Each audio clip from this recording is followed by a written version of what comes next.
He's a world-renowned celebrity chef, entrepreneur, author, fitness authority, and the list goes on and on. And I knew him way back when. Hello and welcome to Living Well with Robin Stoloff, empowering you to live a healthier life.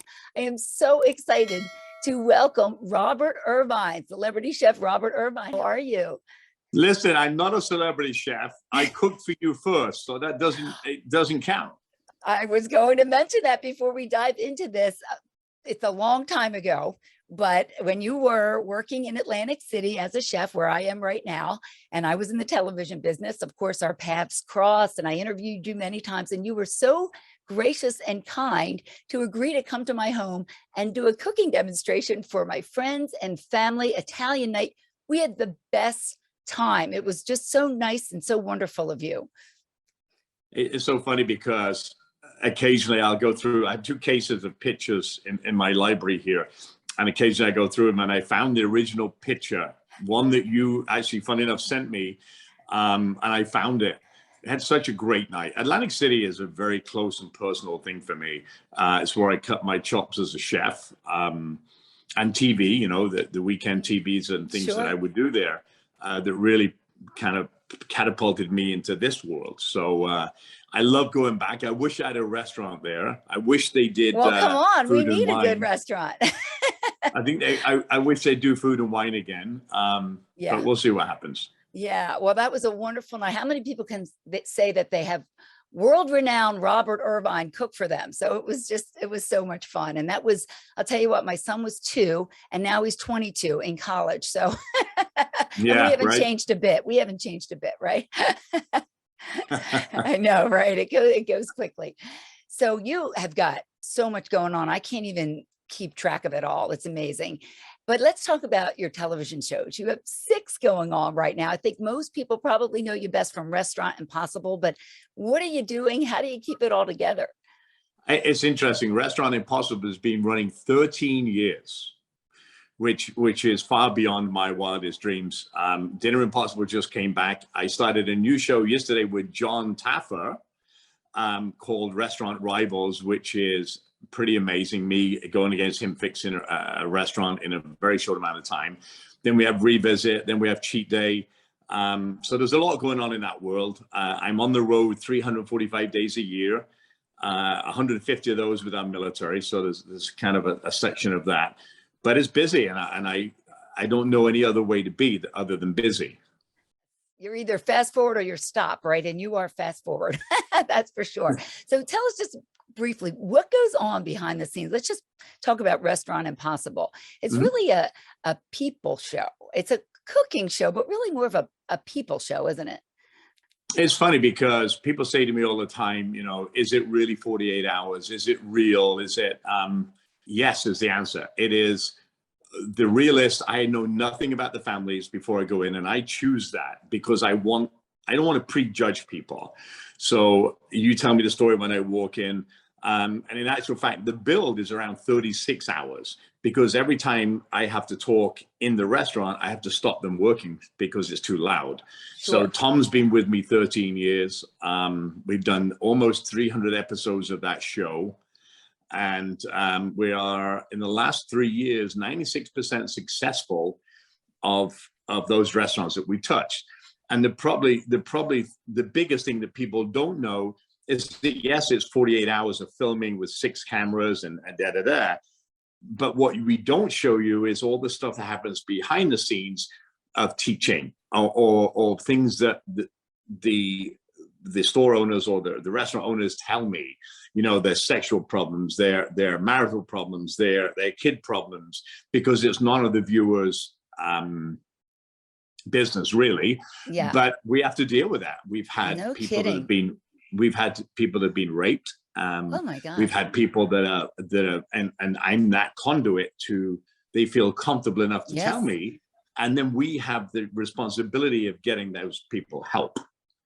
So those things you don't see on the show. So you talk about behind the scenes, they're behind the scenes when I spend a lot of time dealing with things that are not restaurant related, but really family related. Yes, they are. And you have done such a wonderful job in helping people. It's almost like you're a counselor in a way. Yeah, and that comes from Atlantic City, I think. You had to learn to be, right?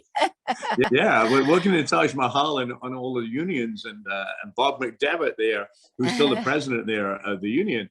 I worked really closely with him and really started to understand people. So I think Atlantic City gets the nod I to think that. that's what you're probably as well as being a world-renowned chef, one of your biggest strengths is understanding people, because that's really the bottom line when it comes to everything. It's all about the people, of course. So let's talk about Robert Irvine Foundation. I think this is just phenomenal. What's it all about? So for years I worked, even at Atlantic City, I'd worked with many famous celebrities. And then I on social media, I met Gary Sinise. So for years I worked with Gary Sinise, and I still do, on his foundation that's now probably an $80 million foundation. And about almost 8 years ago, I decided I wanted to really focus on mental and physical health. And Gary does building homes, and we still do those things. We build and we buy dogs for post-traumatic stress, and we send people away, and we run all those kind of programs.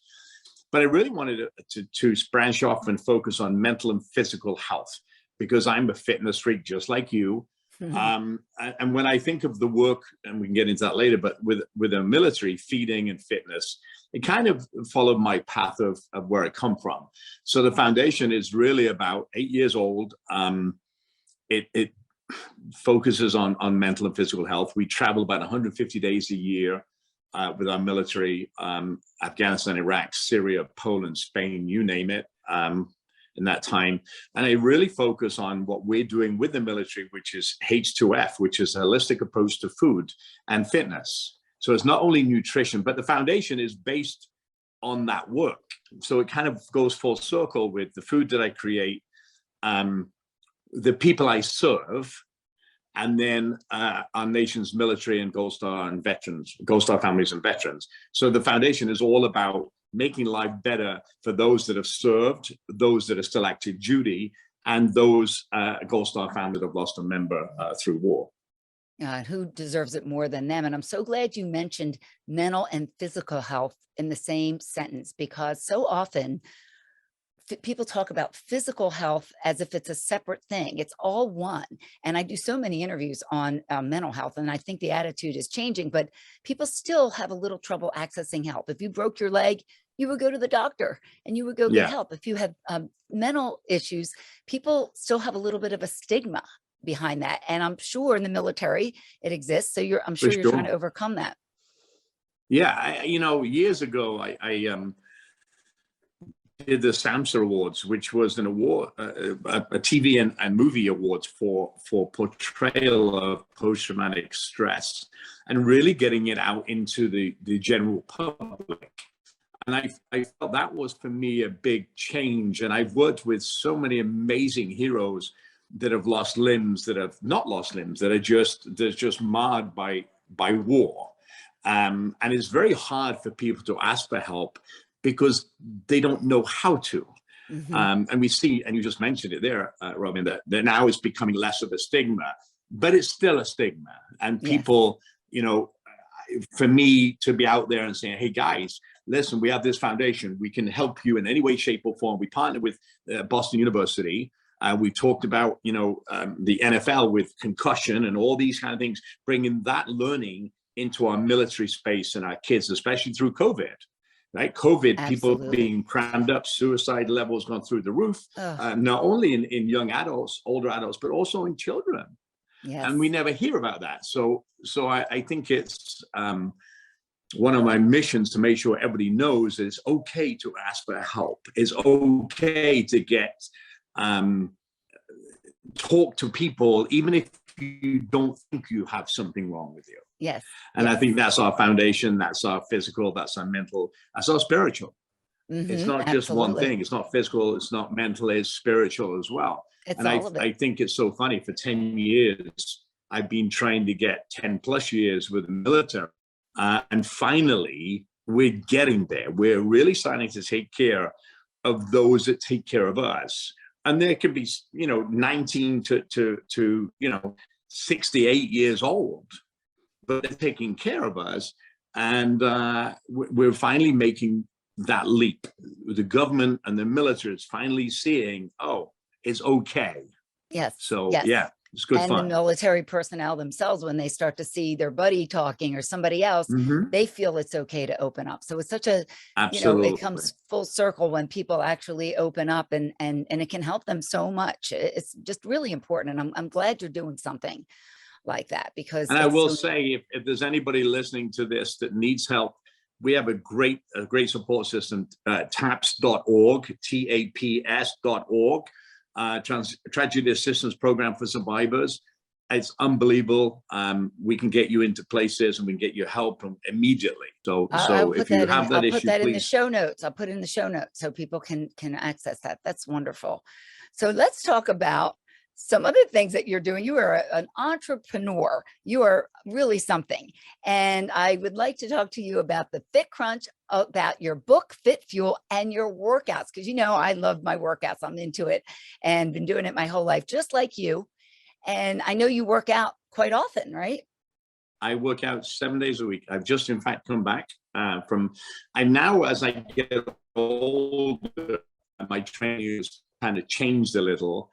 But let's talk about FitCrunch first. FitCrunch started 8 years ago, roughly, and I made the first bar because the girls wouldn't eat breakfast, and it's now a phenomenon that is 150 million a year business in 95,000 retail locations. And here's the coolest thing about FitCrunch. Not only is it good, and we've got lots of great flavors, we do good. So everything that I do goes into our foundation to build homes and do dogs and whatever. But actually, in November of last year, I built a bar, created a bar, Strawberry Strudel, for Susan G. Komen.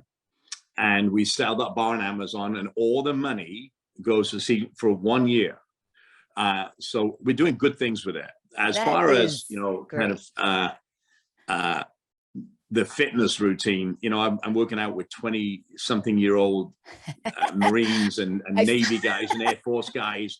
I feel you. And every time I go somewhere, and I just came back from Japan, and I got off the bus at 5 o'clock in the morning to meet 500 Marines, having landed at 2 o'clock in the morning. And I heard one of them say to me, "Oh, there's the old guy. Let's mess him up." And I went up to the young kid and I said, "I am old. I'm already messed up, but I'm going to take you for a run." And these are, great warriors. And just to keep up with them, mental health, physical, the travel I do, the workout for me, as I said, is not so much heavy anymore. It's more functional.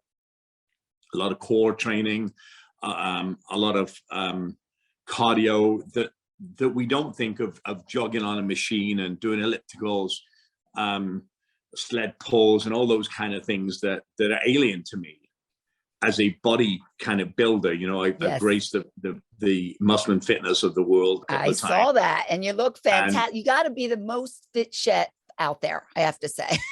Yeah, maybe, but I love it. For me, it's an escape, much like I'm sure it is for you. It frees me up. My guys know not to call me when I'm in my workout, and it gives me an hour of self-time, which I need because we've got so much going on. Well, none of us have an excuse, because if you can fit it into your day, we should all be able to fit it into our day. Well, I remember a story when I lived in Jamaica. My boss was a justice of the peace, and he called me and he said, "Hey, listen, I want you to come to the gym and work out with me." And I said, "Oh, I'm sorry, boss. I've got 1,500 rooms, eating dinner kind of thing." And he hung up, and he called me back 5 minutes later, and he said, "Well, if you can't spend 5 minutes, pack your bags." And I said, "What do you mean?" So anyway, I got changed. I went to work out. Louis Farrakhan was actually in the gym with him. I worked out with Louis Farrakhan and two big, huge guys. I went back 45 minutes later, and everything was still the same. And basically what he taught me there is, the world's not going to burn down for you taking an hour of the day and focusing on yourself. And I use that lesson a lot, even in my book, Fit Fuel, and Family Table, and all those kind of things. You really have to take time for yourself. And I've watched you on your little, not little, but I think they're very cute, your little TV pieces on working out and what you do. And as we get older, we need that. Well, I'm getting Right. up there too. So my objective with that is to hopefully inspire someone. My husband and I have been doing it together to try to, just get started. Take the first step. I always say I've never left the gym or done a workout and regretted it. You always feel good No. after. It's just getting your sneakers on. It's just getting Yeah. started. And that's sometimes the hardest part of it. And inspiration is a great thing. And when you see somebody doing something simple, oh, I can do that. And the minute you get them hooked and they feel good after, and you're exactly right. I don't enjoy leg day. Nobody does. Nobody and yet does. my trainer kills me. It kills me. And then I feel good afterwards. So, it's just, fitness is good for the body, for the soul, for the mind, for everything. So is my husband will come home after a long day of work and goes down to our basement gym. He works out and he comes up and he's so happy. He's like a brand new person. And it's just amazing what it does for you, just in every aspect of your life, your confidence level, just feeling good, your energy level. It is incredible. And I found a quote that you said to tie in your cooking. Cooking is a way to combine the love of food and fitness. And I thought that was interesting. So expand on that a little bit. Well, I find that, for me, there's kind of food, family, fitness equals fun, right? So everybody that works for me, and we have 3,800 folks, I allow them to work out an hour a day, no matter what time of day it is. In fact, not allow them, they have to, right? That's my mandate to them. Mm-hmm. And I find that, we're in the food business. So we're creating food that's better for you. For, if I think of a chicken breast that's wrapped in bacon, and you can go to any store and buy that right now, and it's 1,000 milligrams of sodium, right? Which, if you think about K through 12 and our military, they have to be under 300 milligrams of sodium. So they can never eat that food, yet they do when they go home. Mm-hmm. So our business is built around better for you. We do have some indulgent stuff, but food and fitness and sleep and all those things that come into that little circle are how you feel. And I feel that food can change the mood, fitness can change the mood.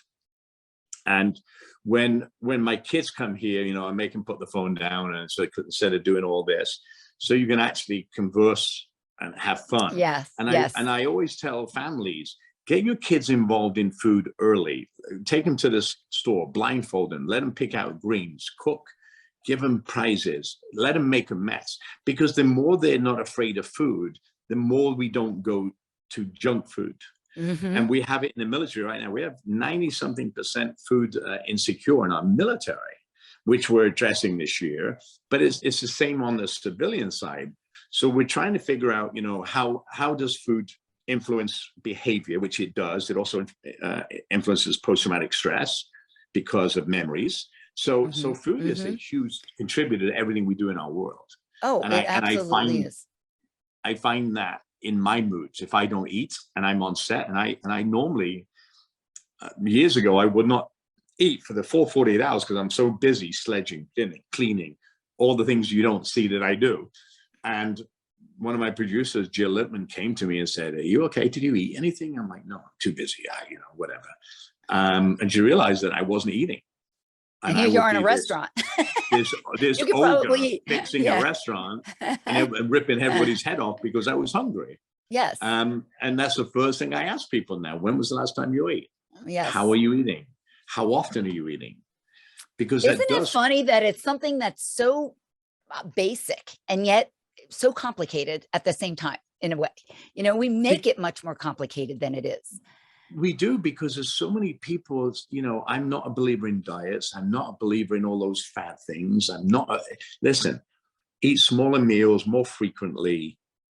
Protein the size of a deck of cards, carbohydrates the size of the old mouse. Not on your finger now, but, and hydrate a lot. And you'll be surprised. So I often so I just finished in Miami at South Beach, and I have a big class there. And I tell people all the time, on a Saturday morning, they've all been drinking on a Friday night. And I tell them, okay, when do you eat? When do you hydrate? And it's funny to watch. They're all crazy workout fiends, but they don't eat and they don't hydrate. Right. eat properly, and you don't have to eat rabbit food. I'm not No, I saying. was just going to say, a lot of people, my mom used to say, I don't want something that's, she used to use the word dietetic. And she would make a face, oh, dietetic. Yeah. And, you know, I said, Mom, there's a lot of good food that you can make that's healthy, that's not high in fat, or a lot of calories that you can enjoy. Just have to learn how to do it. Yeah. And I used a lot of acid. In all my books, you'll see I use a lot of acids: lemon juice, lime juice, grapefruit, stuff like that, and vinegars, because it breaks down the food immediately instead of waiting, to speed up the metabolism. And it's so funny because I tell people to eat all the way up until you go to bed. So every night I have a yogurt with 15 grams of protein and a scoop of peanut butter, and I go to bed. And that keeps me till the next morning. What a lot of people don't realize is when you don't eat, the last meal you ate at 6 o'clock and you don't get up till 6 the next morning, your body holds that food and doesn't burn it, because it's in a dormant state. So I teach a lot of females, and they say, if I eat, I'm going to gain weight. I'm like, no, the more you eat, I promise you, you will lose weight if you do it this way. So that's why I wrote the book, Fit Fuel. That is great, because we almost have information overload. There's so much information coming from so many directions. It's hard to know who to listen to and who to follow. It's very tough. So it's good to kind of simplify it all for everyone. Yeah, that's wonderful. So, and you also just started a spirit company as well. So talk to us about that. It's funny. We've had the largest distillery in Pennsylvania for 5 years. But we just launched, so Boardroom Spirits is in Lansdale, Pennsylvania. And during the pandemic, really got a big start because we were doing sanitizer. We were giving sanitizer away to the hospitals in the tri-state area, hospitals, National Guard, and anybody could drive to pick it up, right? And we still do that now. We were the first distillery to do it in the country.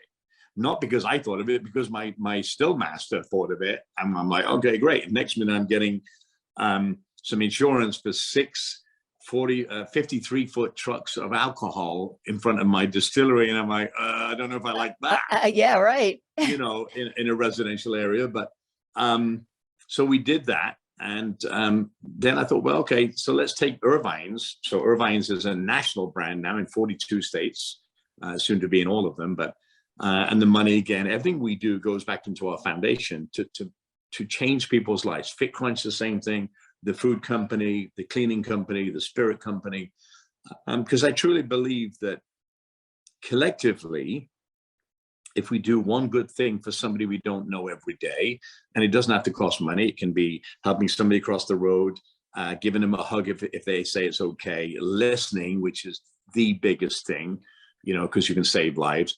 Or going to the supermarket and buying the food for somebody who can't afford it because it may be for a child that's not being fed. And I think the philanthropy part of it for me is the most fun. And if you'd have said to me when we met 20 years ago, oh, you're going to give away millions and millions, I would have laughed at you. I would have laughed at you because you're a generous guy. You have a generous spirit. Crazy? And yet here we are, and our foundation does millions of dollars and gives millions of dollars away. And I sleep at night knowing that we are doing God's work, but good work. Yes. Well, that is wonderful, because there's a lot of people out there that make a lot of money and don't often do that. And it is so true. You've been blessed. You've worked hard for everything you have, but you have been blessed. And so why not help others with those blessings and share those blessings with others? And it is true. At the end of it all, when we look back on our lives, you want to be able to say you did something for someone and to help people. Yeah. You come into this life with nothing and you leave it with nothing. And only this morning we donated a lot of money to Jose Andres, who's out in Ukraine, in Poland, doing unbelievable work. Oh, he's incredible. I was with him in Miami. The next minute, he's on a plane to Ukraine with a great bunch of chefs, taking care of people. And at the end of the day, that's all we have. Absolutely. We have character, right? Yes, that's all we have. When somebody leaves this earth, bless them, we got to say, hey, we did something to make it better. Absolutely. That is so true. And before we wrap up, I just wanted to ask you something that I bet a lot of people wonder about you. What really inspires you? Where do you get your energy to do all of this? But you do more than in your life than most people do, in 5 lifetimes. Well, it's funny because I don't sleep that much. And my wife, Gail, who's a professional athlete, always says to me, you got to take more time for yourself. You got to relax more. And yet I do relax. Inspiration comes from many people. I remember a story in Atlantic City. You've got a great chef there named Ruben Espinal. And he started with me as a dishwasher from the Dominican Republic. And I remember taking this kid. He's still there at Caesars right now. And I remember taking this kid under my arm, and he would come every day to my office and say, hey, listen, this is the idea for a special, this is the idea for a special. And it would never be good enough for a special. And I kept sending him away, do more, do more, do more. Now he's an executive chef at Caesars, by the way. Wow. And he got his first apartment and all those things. And he said to me one day, he came in and he said, hey, listen, I want to make a lasagna with plantain.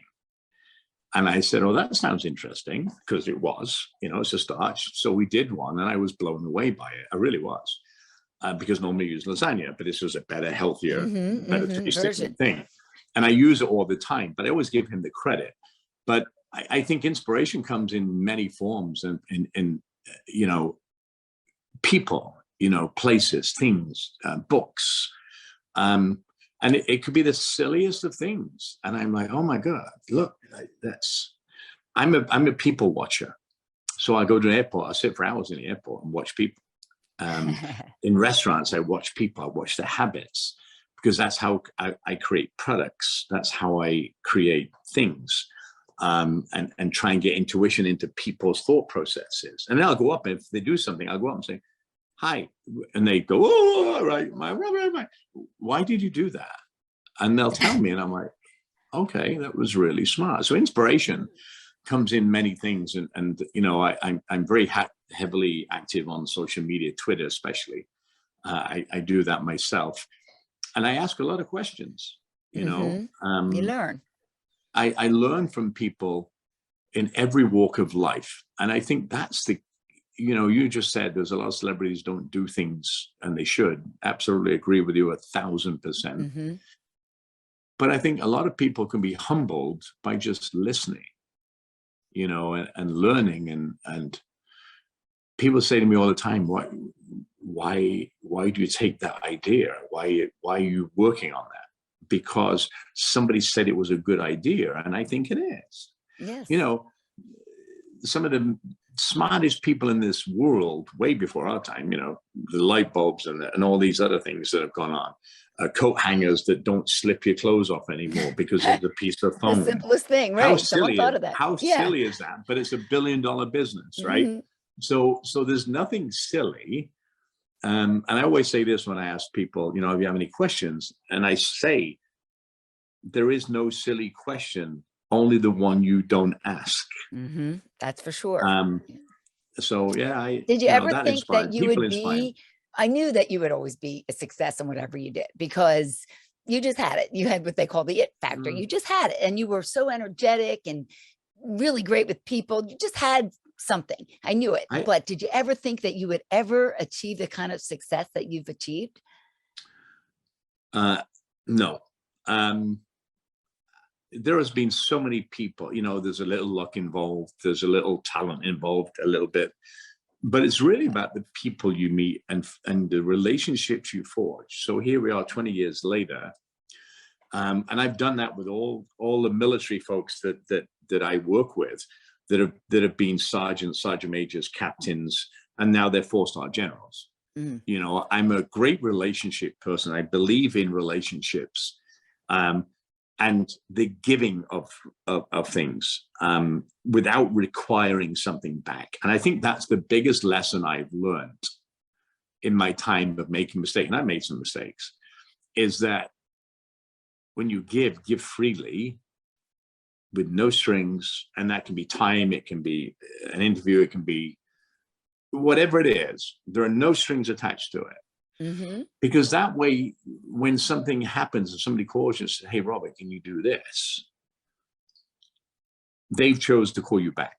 And I find that very fulfilling. I don't know why, but I do. For me, my life changed kind of 10, 12 years about giving and helping people and really throwing yourself into helping people. That's not only the show. The show has been so successful because I said no to being a certain way. Yes. Right. You know, television, you know, there's television, they try to put you in a, you know, are you angry? Are you, you know, yes, whichever category they're going to. Yes, their box. Yeah. Check right. their box. So you've got John Tapper, Gordon Ramsay, you know, all these other folks. I'm like, no, I just want to be me. And and you can see in the last definitely 5 years, I've really become me and found out who I am.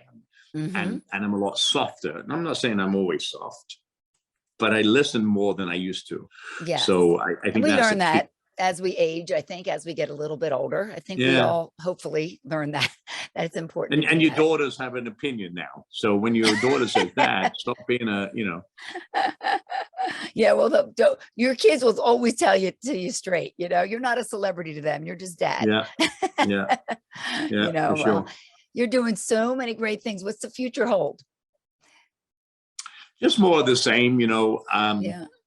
We've got new shows on the horizon that we're working on right now. I'm looking to do big shows like taking on villages and cities and towns and then the world. Well, we've got the world. We're all over the world with food and bars but it's not. It's so funny because money is not a driver.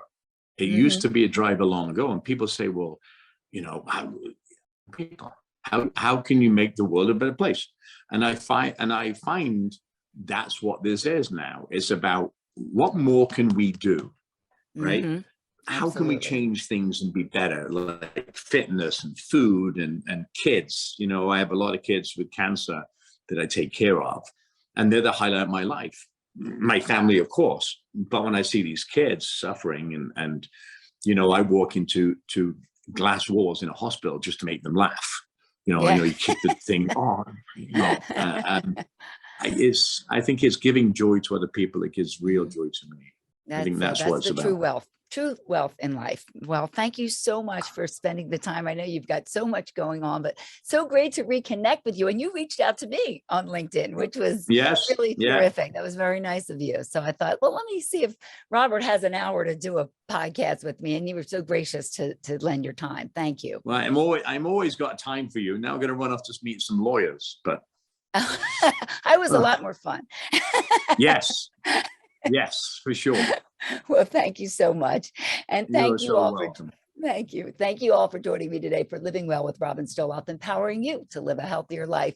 Till next time, please stay safe and keep living well.